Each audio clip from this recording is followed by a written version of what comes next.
मेरोमा चाहिँ यसरी पिटोनियाहरू अनि यो बटरफ्लाई यो अरूहरू यस्तरी फुलेको छ। सिनेरिया यो चाहिँ पुरानोबाट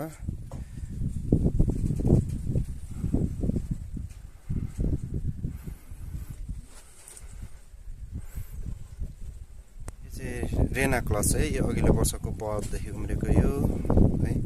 अनि यिनीहरू यो देखिएको जति यिनीहरू चाहिँ सबै योचोटि मैले बिउबाट उमारेको है। यो चाहिँ बिउबाट उमारेको यस्तो भएको छ।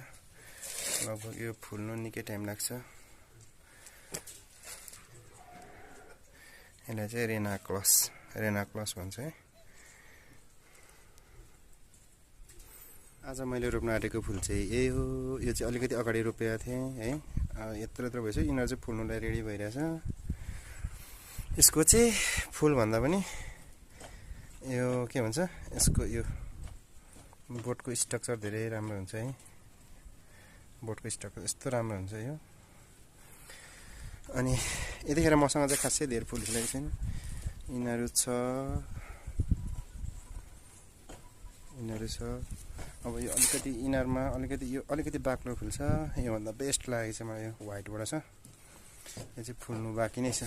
अनि यिनीहरू चाहिँ मजाले फुलिरहेको छ। यो चाहिँ जति यसको फुल यो प्यारो छ, बेलुका भएपछि यसको बास्ना त्योभन्दा धेरै मनमोहक टाइपको हुन्छ। यसको चाहिँ यहाँ चाहिँ थुप्रो छ।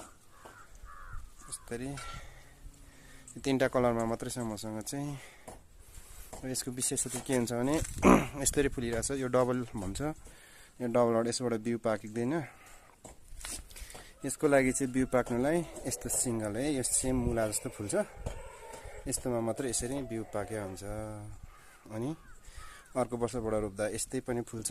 यस्तो फुल्नेमा बिउ पाक्छ। तर यस्तो डबलबाट फुल्यो भने चाहिँ यसमा चाहिँ बिउ पाक्दैन है त। मेरो चाहिँ धेरै फुलहरू रोप्नु बाँकी छ। यो पनि अब यसलाई रिपोर्टिङ गर्ने बेला भइसक्यो। यत्रो भइसक्यो है। यो पनि पछि फुल्ने बेला सबैलाई दिनेको लागि हो। अनि यो चाहिँ अस्ति म धेरै व्यस्त भएर है। धेरै मर यो चाहिँ चाइनिज रोज हो। यो चाहिँ निकै मरिएछ।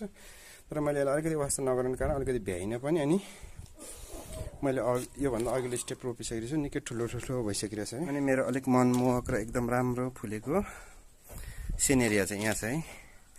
यो चाहिँ लगभग फुलिसक्नु आँट्यो। कुनै चाहिँ अब यहाँ न यो दुईटा एकै खालको हो। धेरै अगाडि फुलेको, यो अलिकति पछाडि फुलेको।